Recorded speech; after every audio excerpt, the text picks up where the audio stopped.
아리스토텔레스의 형이상학은 철학의 기초를 다지는 중요한 저작으로 존재와 본질에 대한 깊이 있는 탐구를 다룬다.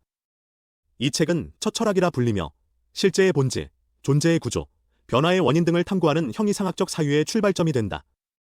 형이상학은 아리스토텔레스가 여러 권에 걸쳐 논의를 전개한 방대한 저술로 철학적 질문과 개념을 체계적으로 다루고 있다. 먼저 아리스토텔레스는 존재와 본질의 문제를 탐구한다. 그는 존재를 있는 것으로 정의하며 모든 존재가 본질을 가진다고 주장한다. 존재는 실체와 속성으로 나뉘며 실체는 독립적으로 존재하는 반면 속성은 실체에 의존하여 존재한다. 아리스토텔레스는 실체를 본질이라고 부르며 실체가 존재의 근본이라고 본다. 그는 실체가 변화의 주체이며 실체를 통해 존재의 다양성을 이해할 수 있다고 주장한다. 아리스토텔레스는 또한 형상과 진료의 개념을 도입하여 존재의 변화를 설명한다. 형상은 사물의 본질적 특성을 의미하며 진료는 형상을 담고 있는 물질을 의미한다. 예를 들어 나무로 만든 탁자는 탁자의 형상과 나무라는 진료로 이루어져 있다. 형상과 진료의 결합은 사물의 존재와 변화를 설명하는 데 중요한 역할을 한다. 아리스토텔레스는 이러한 개념을 통해 사물의 생성과 소멸, 변화의 과정을 체계적으로 설명한다. 다음으로 아리스토텔레스는 잠재태와 현실태의 개념을 제시한다. 잠재태는 사물이 지니고 있는 가능성을 의미하며 현실태는 그 가능성이 실제로 실현된 상태를 의미한다. 예를 들어 씨앗은 잠재적으로 나무가 될 가능성을 지니고 있으며 이 가능성이 실현되어 나무가 된 상태가 현실태이다. 아리스토텔레스는 이러한 개념을 통해 존재의 변화를 설명하며 사물이 어떻게 변화하고 발전하는지를 논의한다. 아리스토텔레스는 또한 원인의 개념을 다룬다. 그는 모든 사물의 변화와 존재에는 4가지 원인이 있다고 주장한다. 첫째, 진료 원인은 사물이 이루어진 물질이다. 둘째, 형상 원인은 사물의 본질적 특성이다. 셋째, 작용 원인은 사물의 변화를 일으키는 힘이나 작용이다. 넷째, 목적 원인은 사물이 지향하는 최종 목적이나 목표이다. 이러한 4가지 원인은 사물의 존재와 변화를 이해하는 데 필수적인 요소로 작용한다. 아리스토텔레스는 이러한 원인 개념을 통해 자연 현상과 인공물의 존재 방식을 설명한다. 예를 들어 조각상이 만들어지는 과정을 설명할 때 대리석이라는 진료 원인, 조각상의 형상, 조각가의 작업이라는 작용 원인, 그리고 완성된 조각상이 지향하는 예술적 목표라는 목적 원인이 모두 작용한다. 이를 통해 아리스토텔레스는 사물의 존재와 변화를 보다 심층적으로 이해할 수 있는 틀을 제공한다. 아리스토텔레스는 또한 신의 존재와 그 역할에 대해 논의한다. 그는 신을 제1원인 또는 부동의 원동자라고 부르며 모든 존재와 변화의 궁극적 원인으로 간주한다. 신은 자신은 변화하지 않으면서도 다른 모든 것을 움직이는 존재로 모든 존재의 궁극적 원리이자 목적이다. 아리스토텔레스는 신이 완전하고 영원하며 변화하지 않는 존재로서 존재의 체계와 질서를 유지하는 역할을 한다고 주장한다.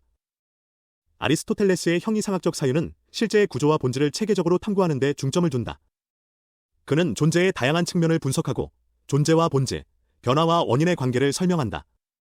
이러한 사유는 이후 서양 철학의 발전에 깊은 영향을 미쳤으며 철학적 문제를 다루는 방법과 접근 방식을 정립하는 데 중요한 기여를 했다. 형이상학은 여러 책으로 구성되어 있으며 각 책은 특정한 주제를 다루고 있다. 이들 책은 존재의 본질, 원인과 원리, 변화와 운동, 신의 존재와 역할 등을 포괄적으로 다루며 아리스토텔레스의 철학적 사유를 종합적으로 보여준다. 그의 사유는 논리적이고 체계적이며 철학적 문제를 깊이 있게 탐구하는 데 중점을 둔다. 아리스토텔레스는 또한 범주론을 통해 존재를 여러 범주로 분류한다. 그는 존재를 크게 실체, 양, 질, 관계, 장소, 시간, 상태, 소유, 행동, 겪음의 10가지 범주로 나누며 이를 통해 존재의 다양한 양상과 그 구조를 이해하고자 했다. 이러한 범주들은 존재의 다양한 측면을 분석하고 설명하는 도구로 사용되며 존재의 복잡성을 체계적으로 이해하는 데 기여한다. 아리스토텔레스의 형이상학은 또한 첫 철학 또는 제1철학으로 불리며 모든 과학과 학문의 기초를 이루는 원리와 원인을 탐구한다. 그는 형이상학을 모든 학문의 근본 원리를 다루는 학문으로 정의하며 이를 통해 다른 학문들이 기반을 두고 있는 궁극적 진리를 탐구하고자 했다. 이러한 접근은 철학이 단순히 개별적인 문제를 다루는 것이 아니라 모든 학문의 기초를 다루는 포괄적이고 근본적인 탐구임을 강조한다.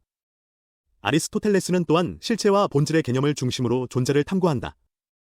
그는 실체를 독립적으로 존재하는 것으로 정의하며 실체가 모든 존재의 근본이라고 주장한다.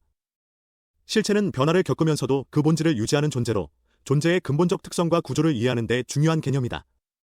실체는 또한 다른 존재자들의 기반이 되며 다른 존재자들은 실체를 통해 그 존재를 설명할 수 있다. 아리스토텔레스는 또한 운동과 변화의 개념을 논의한다.